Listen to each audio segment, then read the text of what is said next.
Today's video, I'm going to show you how to avoid property investment scams and stop yourself getting burned. Property investing is factually one of the best ways of building wealth, but it's not without risks. There are scammers out there and you need to have the knowledge of what to look out for. Tip number one, if it's too good to be true, it probably is. And I'm going to give a couple of examples here. If you're trying to get rich fast, get rich quick, I guarantee you the only thing you're doing is making somebody else rich, and you're going to be learning from the experience. And when something seems too good to be true, it usually is. There's always two sides of the fence to this, because actually I really like it. If it sounds too good to be true, at least give it 10 minutes of your time to investigate. But I think the problem is people stop their investigation because they're clouded and their judgment is clouded by just something that's unreasonable, but it sounds so legit. I've seen probably about 15, 20 companies where it's like, oh yeah, but they're FCA registered. And it's like, I'm sorry, you think they're FCA regulated and offering 5% a month? Come on, like use your logic. In general, by the way, anything around 15% or lower return per annum, I would go, okay, that sounds reasonable. If somebody comes to me and goes, there's 30% a year return, it's kind of like, no, it's not. Like there's something you're missing, almost guaranteed. Now, are there the unicorns out there? Yes, but can you build a legitimate business or property portfolio on unicorns? No, they don't really exist. I'm sorry. So what does too good look like? Well, I'm going to give you some examples that are quite popular scams. Rent to social housing is one of the most common scams right now as a strategy. I'm not naming names out there at all. Sure, there's some great legit ones, and I actually know a couple of great ones as well. But when you are getting offered things like invest 50K and get paid 20 grand a year for the next 5, it's just not right. And it has been proven again and again that all they're doing is this, allegedly, this glorified Ponzi scheme. And it's really important to understand that you need to do these double checks. Here's my experience. If somebody is a wildly successful business, why would they need you to invest 10 grand, 15 grand for that return? Now, I kind of thought about that because I'm a decent sized business. We'll do about 10 million this year. And yet people pay us fees to create the service. And I was like, well, could you say the same for us then? So, well, no, that's just not the case, because what we're paying for is actually them buying a property that they own, and we're out there building our portfolio anyway. So we're utilizing the time and resource and monetizing on that. But it's a big red flag. So anything with crazy returns like that is going to be really interesting. The other thing is, are you going to own the asset? That's a really big one. So a lot of them are these creative deals where you don't even own anything apart from a piece of paper, and that piece of paper can get ripped to shreds very, very easily. The third thing that I really notice within deals that are too good to be true is often with HMOs, the house of multiple occupancy. What I end up finding out is people have gone for this other provider with a HMO, and it's all based on this ridiculous commercial valuation. And up north, that is incredibly popular, where what will happen is they're going to refinance at £300,000 value, but the 3-bed terrace next door has a bricks and mortar valuation of 130 grand. Like, come on, think for a second. Everyone looks at the glorification when everything goes right. When the fucking property does everything go right? It doesn't. Warren Buffett said this, and it was with Charlie Munger, his business partner. And he said, rule number 1 of investing is don't lose your money. And rule number 2 is don't forget rule number 1. And it's in property investing, we seem to really forget some basic principles there that, yes, we all want to make upside potential, but when it goes wrong, which it will, what's the downside? And for me, that's why I love boring vanilla buy-to-lets, because it's safe, it's steady, it's continuous and reliable. Next is verifying the company. So I think this is really important. So for me, it's not about like, has the business been around for 20 years or anything like that? But have they got some credibility? Like, are they a registered business? Check them out on Companies House. If they've only just started in the last 12 months, fair enough. That doesn't mean they're bad, by the way. Obviously, we all start from somewhere. We all had to set up the business. We all had our first property. But if they have been going for a while, have they got any credibility? Have they got reviews? Trustpilot, Google reviews. And by the way, you're not looking for 5 out of 5 because that's impossible. You're going to have a range of reviews. But in general, are a majority of 5-star reviews? but are they credible? Have they got an online presence? Number one. I really like online presences as well, because then they've got something to lose. Like, have they got a brand around them? And brand reputation is really important, because they're going to actually do right by you because they've got something to lose publicly, not just the money. Next, are they ticking the boxes with credentials? And what I mean by that is, do they have their compliance in place? And so what we do in an email when we're working with an investor is we actually email them our compliance up front. So you want to make sure they're a part of an ombudsman or a redress scheme. What that means, it's a legal requirement, by the way. It means that if you have a disagreement, say you're an investor of mine and we disagree on something, but the point of disagreement is one of us is right and one of us is wrong. The problem with disagreements is I think I'm right, and I think you're wrong, but you think you're right. Now, I'm not talking about when a company fucks up. Like, I fuck up, right? I'm human. But when I fuck up and I know I fucked up, it's a phone call. I fucked up. Here's how I propose to make it right. Can we come to an agreement? That's not what I'm talking about. I'm talking about the instances where a customer thinks they're right and I think I'm right. The ombudsman is then somebody that both of us, I use it, usually the customer, can go, well, we'll go to the ombudsman.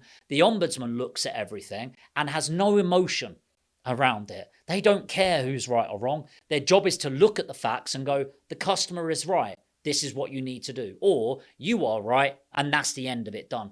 It's a legal requirement, and it protects both the business and you. Anti-money laundering is another really big one. Anti-money laundering, essentially, I'm sure this isn't you, okay, but might shock you that actually a lot of money laundering is done through property. Do you know, it's only about 30 years ago that you could legitimately walk into a bank with a bag of cash and buy a property with it. That's pretty cool, isn't it? No, it's not cool. No, bad, naughty. You need to do anti-money laundering, and they need to be registered to be legal. The other thing is make sure they've got their public liability. They need to have indemnity insurance for a minimum of 100,000 and their data protection. So they need to be registered with the ICO, the Information Commissioner's Office. I know that's a lot, but you can go back and rewatch that again.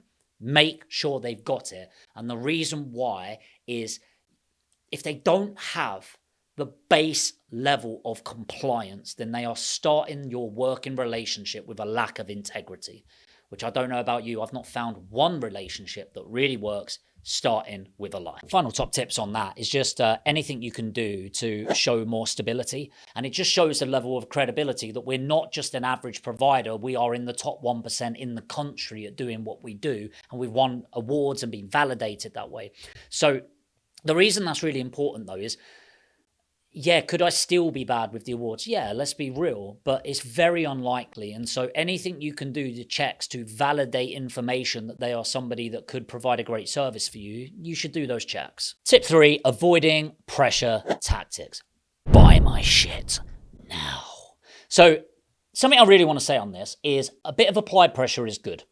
You have to bear in mind that sales is about helping somebody getting from their journey from A to B. As much as, well, I'll make my own decision and everything like that. That's just not true. It's absolute bollocks. The reality is that a salesperson does need to apply a bit of pressure to give you that extra push from now and then. That's not what I'm talking about. I'm talking about if you don't pay now, you'll never be able to work with us. If you sign up now, then this, that, and then it's like, it has to find that balance, because I do believe in sales. I love selling. I really do. And my job as a salesperson is to convert maybes into yeses, not no's into yeses. And we all know the difference. We're all big boys and girls here, right? You know when you've been to like a place, a location where it's just like, that felt so high pressure. Those sort of pressure tactics just don't work well. But it's finding that balance, okay? So for me, I always want to know who I'm talking to. And so a part of why I do YouTube, for example, is it relieves that sort of barrier to entry. So if you're watching this and you're an investor, and in fact, I'm going to pitch you right now. What I would say to you is if you have 100 grand or more and you're looking to invest in buy-to-let property, put APG in the comments. And actually do that, by the way, if that is you. And that stands for Aspire Property Group. Now, what then happens is I send you a link. You will then fill in your details. We then phone you and have a 15-minute qualification to work out if we're right with each other, and then we book you in for a proposal call. Now, what does that do? First of all, you've built trust with me over time. If this is your first time here, maybe you want a bit more trust. You watch a few of my videos, maybe you just subscribe. But if you've been watching me for probably a few months or whatever, you're already bought into the brand. And then by the time you put that in, it's like, now I'm putting barriers of entry for the phone call. So it's like, I'm not going, do this, pay here. It's put APG in the comments. I then send you a link. And it's these little barriers of entry where actually you're opting in multiple times. And so it's a lot less pressure, because it's like, we're just having a phone call. And make no mistake, on that proposal call, we're going to work out where you're at, where you want to get to. If we're right for each other, we're going to be asking for you to make a decision. But that decision's going to be a no, I'm not interested, or yes, I am. And that's the pressure that we apply. But some people will make you feel like a fucking idiot to say no to them. And it's like, that is high pressure tactics. And honestly, those businesses, in my experience, last for a couple of years at a time and then disappear. So the longer they've been around, the better. Number 4, hidden fees. Hidden fees are a really big one, especially in the property investment industry. You might be watching this, you're an investor, and Aspire Property Group, APG, hence the call to action, we build portfolios for people. And we actually get it quite a lot, where we typically charge anything between 6 and 10 grand for the full end to end, which includes finding the property, getting it through legals, getting the finance in place, doing the refurbishment, and then managing it at the end. So it's a completely as hands-free as you can be within property, right?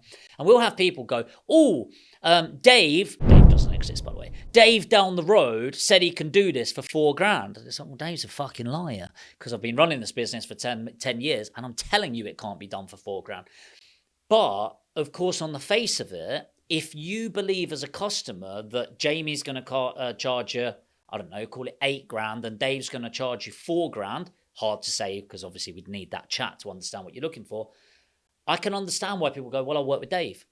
And then when Dave goes, oh, right, yeah, it actually does need a 10 grand refurbishment. We charge £1,500 as a project coordination fee. So now it's 5.5 grand. Oh, by the way, we put a margin on top of the solicitor, the broker, etc. So that's another grand. Now it's 5.5 grand. By the way, we have this referral in there, and it's okay, now it's going to be there. And by the way, that refurbishment is actually a low tier refurbishment we quoted for, not the mid tier that's right for this tenant type. And by the way, we've only got 6 months. You see what I mean? And it's like, it's really important that if you're going to get somebody down for partial supply chain, so partial what they're going to deliver, make sure you get a really well broken down quote for what they're delivering.